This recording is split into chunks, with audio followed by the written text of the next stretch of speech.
Mama Samia atusaidie pia kwa jambo hili. Hiyo tulikuwa tunasikia mikoa mingine huko, leo inakuaje nafika kwetu. Ila ninamwomba Mama Samia anisaidie kuhusu mjukuu wangu. Na pia tunaiomba vyombo vya habari mtusambazie habari zetu kwa wakati ili tuweze kusaidika kwa jambo hili lililotukuta. Wakasema kwamba wao ni madaktari, wanataka wachome watoto chanjo, na ilikuwa ni watoto ambao ni waliotoka kuzaliwa tu. Wakawa wanauliza jinsia ya watoto, wanauliza kila mtoto ni jinsia gani. Wakasema kwamba wanaenda kuchoma chanjo, wakamchukua mtoto, wakasema na wengine wajiandae waje wachukue watoto waende wakawachome chanjo. Nimekaa baada ya muda hamna mtu anayerudi. Kiukweli mimi ninachokiomba ni mtoto wangu tu apatikane. Na alafu pia madaktari wanasema kwamba wanaweza kuniruhusu mimi siwezi ondoka hapa bila mtoto wangu. Kwa hali halisi ya wananchi wangu, kwa kweli walilichukulia suala hilo kwa kweli kwa mshtuko mkubwa sana, kwa sababu halijawahi kutokea. Ndio maana hata unaona wako wengi hapa wanaozunguka hapa wanafuatilia jambo hili, swala hili kwamba limekuwa kwaje, jambo hili limetokeaje, kwa sababu halijawahi kutokea na wengine hawajawahi kusikia.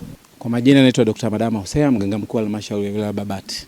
Kwa jana limetokea tukio ambalo sio la kawaida la mama kuibiwa mtoto. Huyu mama anaitwa Rahma Mpinga Mlai, miaka 19. Na huyu alikuwa ni mtoto wake wa pili. Mtoto wake wa kwanza na umri wa miaka 4.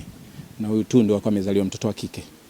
Kwa hiyo ilitokea kwamba muda wa saa 3 watu wasiojulikana, ikiwa ni mwanamume na mwanamke, na yule mwanamume walijitambulisha kama ni watu wa huduma, walieleza kwamba walikuwa na lengo la kutoa huduma za chanjo kwa muda ule wa saa 3, ambao kabisa ni kinyume ambacho cha utoaji wa huduma katika vituo vyetu.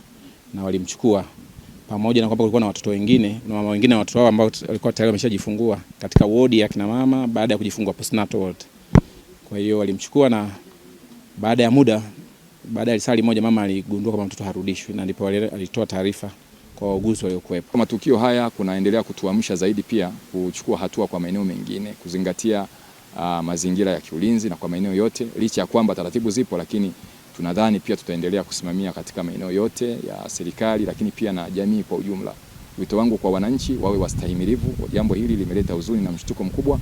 Tangu nimeingia hapa nimekuta jamii ya wananchi kutoka kwa kijiji husika wamekusanyika hapa. Nimetaka watupe ushirikiano katika mazingira haya na kuleta ustahimilivu. Ninawaahidi hilo, na serikali iko kazini, kwa sababu kazi ya kwanza serikali ni kulinda usalama. Kasako Media, tunaangazia maisha, tunaandika kesho.